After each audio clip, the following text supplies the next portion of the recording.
11 Elm Street, P3C1 Victor 6. Telephone number 705-920-9882. Thank you, ma'am. You're very welcome.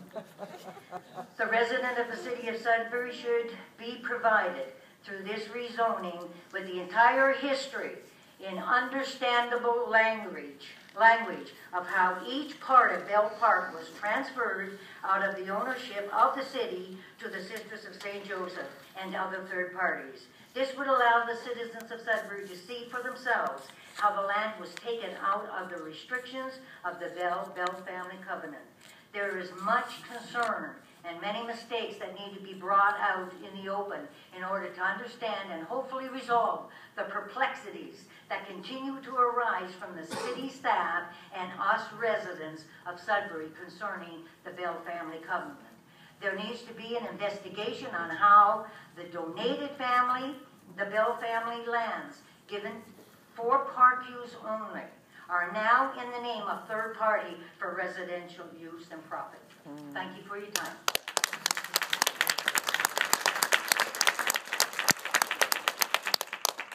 Next speaker, please. Oh, sorry, question. Yes, Mrs. O'Connell brings in an excellent point, and I'm just wondering if staff will have legal look at that.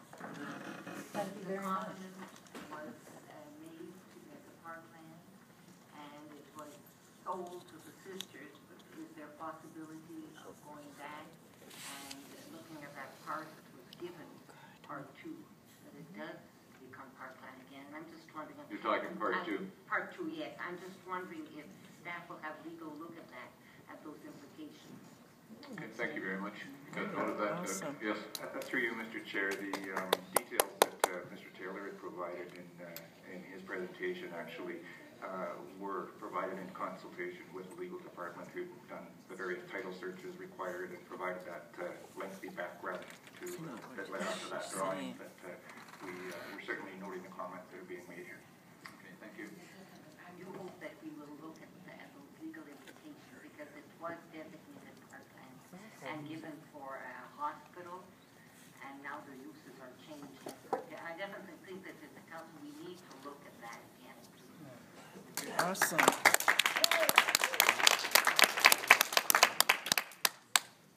Go ahead, sir. There's a little button by your right hand there that'll bring that whole thing up as high as you want it, just so you're more comfortable.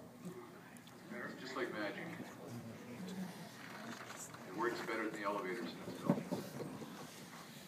Good evening, Mr. Chair, members of the Planning Committee, Your Worship, and members of Council. My name is Doug Sarvis. I'm a resident of Sudbury, a concerned resident of Sudbury. I live at 1741 Lamont Street, P3A 2J9. I thank you for the opportunity tonight to object to this proposed application for rezoning. I spent the last few nights reviewing the City of Sudbury official plan.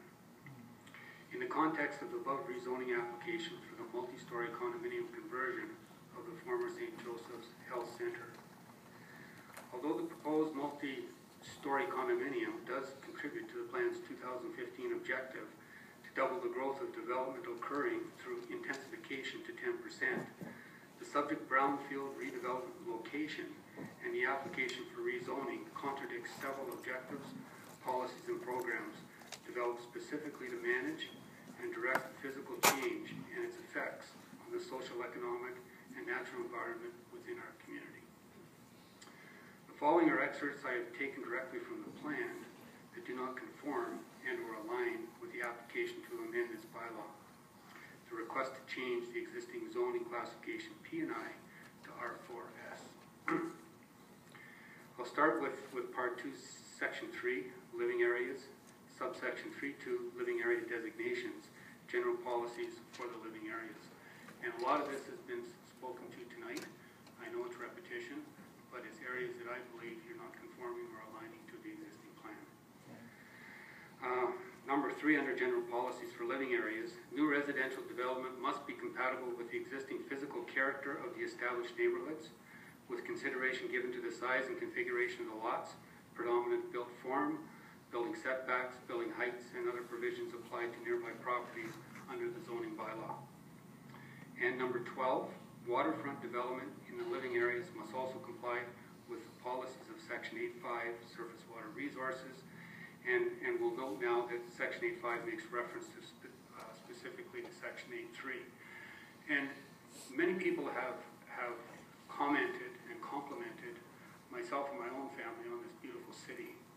But the primary reason it's beautiful is because we have a beautiful lake that sits in the middle of it. Yes. The city is built around the lake. Yes. And I think this evening we're forgetting about that and the impact that this rezoning and this building will have on this lake. So I'll just remind you of that now. Moving forward under 321 living area, 1 for communities, your policy number 6. In considering applications to rezone land in living area 1, council will ensure amongst other matters that the site is suitable in terms of size and shape to accommodate the proposed density and building form. The proposed development is compatible with the surrounding neighborhood in terms of scale, massing, height, sitting setbacks, and the location of parking and amenity areas. Adequate on-site parking, lighting, landscaping, and amenity areas are provided, and the impact of traffic on local streets is minimal. It can't happen with moving 190 people into that area. You are going to impact the area and the streets and the traffic. 8.2, your watershed approach, the link between land and water. Your program. Council will work with key stakeholders to establish a Living with Lakes Center of Excellence in Freshwater Restoration in the Greater Sudbury, whose mission would complement the support and city water quality initiatives and provide further recognition to the Greater Sudbury as a city of lakes. I don't think this development aligns with that. Section 8.3, drinking water resources. Drinking water is of paramount importance. Provincial legislation requires that the source water protection plans be developed for Ontario's watersheds. The goal is to safeguard human health and ensuring that the current and future sources of drinking water in Ontario lakes, rivers, and groundwater are protected from potential contamination and depletion. Private and municipal drinking water supplies in the city are provided by both surface water and groundwater sources. The plan recognizes that the waters of Ramsey Lake, Lake Wanapitei, Wanapitei River, and Vermilion River, along with various groundwater sources, are and will be maintained as the main sources of drinking water for this city. We already have issues with E. coli. We have issues starting with green algae.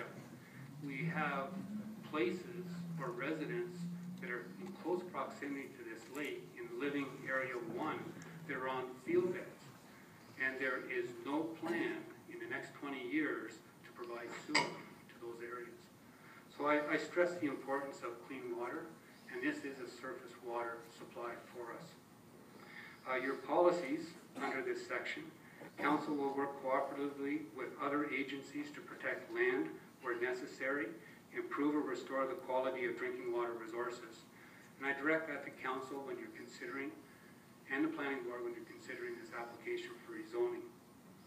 Council will support and take part in the development and implementation of watershed-based source water protection plans. These plans will fulfill the requirements outlined in Section 8.2 with an emphasis on identifying sensitive features of the city's drinking water resources, as well as identifying measures required to protect, improve, or restore these resources. Significant drinking water resources may include municipal wellhead protection areas, significant groundwater recharge areas, and lakes and rivers used as drinking water resources. And number 3, under this policy, until such a time as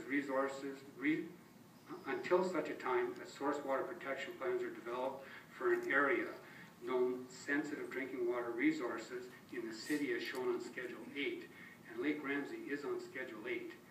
Municipal drinking water protection shall be protected from the incompatible development and the site alteration that could compromise the integrity of the resource. These features currently include sensitive groundwater features, municipal wellhead protection areas, and sensitive areas for groundwater protection, and sensitive surface water features, Lake Ramsey, Lake Wanapitei, Wanapitei River, and Vermilion River. The removal of key landscaping, vegetation has a severe impact on this area. You're paving this surface, we have runoff from Paris Street. I think that's all that we taken into consideration. As a parkland, you have that vegetation, and you are protecting that runoff, and you are, to some degree, following this plan, or this policy.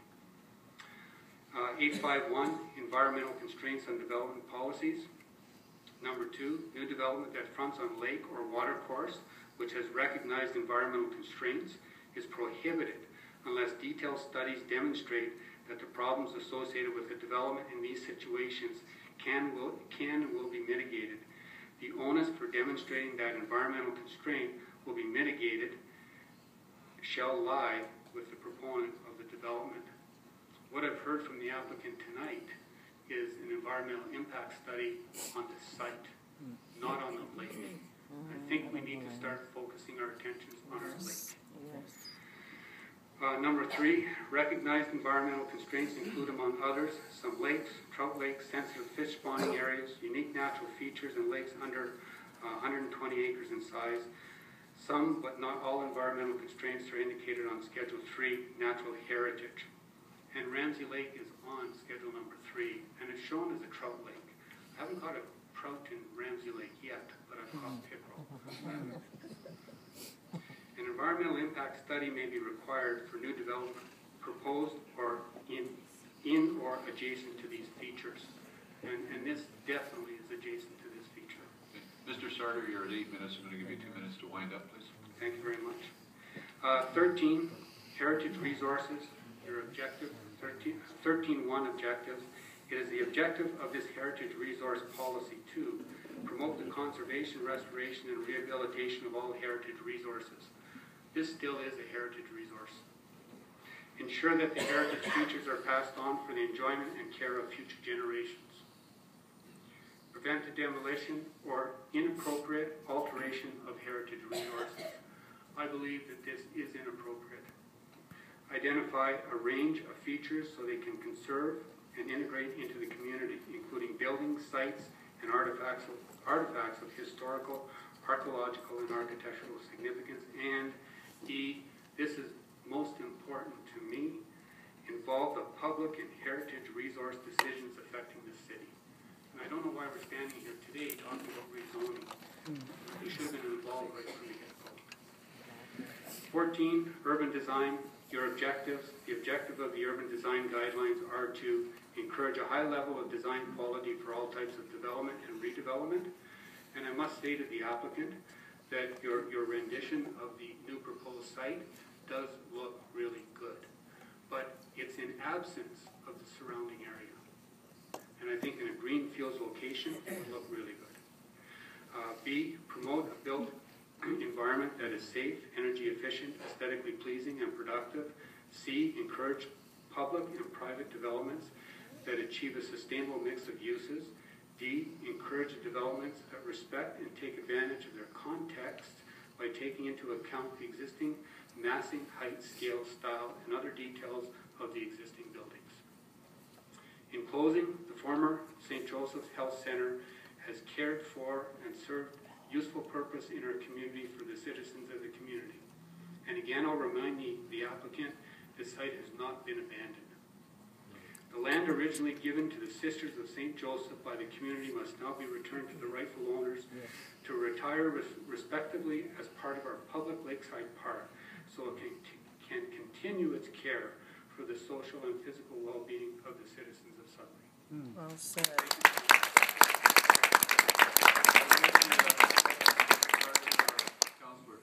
Yes, it's not to Mr. Sarvis, but you bring up good points, sir. And I want to ask staff, for example, say we wanted to build a restaurant and a leisure wellness site, and we were just looking at that. Would we rezone it residential high density special? Or would we need a special rezoning, like a commercial rezoning? To you, to Mr. Bathroom, or... Through to Councillor Dutrisac. The lands are currently zoned institutional, so if that would allow for a variety of